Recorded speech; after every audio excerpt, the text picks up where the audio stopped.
বন্ধুরা, আজকে অবশ্যই সারা বাংলাদেশের একটি খবর অত্যন্ত ভাইরাল। সেটি হচ্ছে ঢাকাতে অটোরিকশা যেগুলো আরকি ব্যাটারি চালিত রিকশা বন্ধ ঘোষণা করা হয়েছে। তাই নিয়ে বাংলাদেশ আর্মির সাথে রিকশাওয়ালাদের মুখোমুখি সংঘর্ষ। কারণ তারা দুমুঠো ভাত খায় রিকশা চালিয়ে।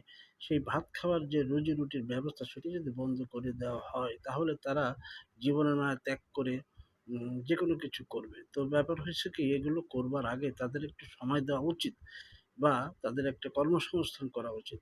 এর আগে নবাবপুরে একটি পলিথিন কারখানা নিষেধ করা হয়েছিল। সেখানে আর্মি গিয়েছিল। সেখানকার যারা কর্মজীবী তারা হাউমাউ করে কান্নাকাটি করে বলেছিলেন, "আপনারা যদি এগুলো বন্ধ করে দেন তাহলে আমাদের একটা ব্যবস্থা করে তারপর বন্ধ করেন। তা না হলে আমরা চুরি ডাকাতি করতে বাধ্য হব।" তো এভাবে কোনো কোম্পানি কিংবা কোনো কিছু বন্ধ করবার আগে যেখানে মানুষের জীবিকা জড়িত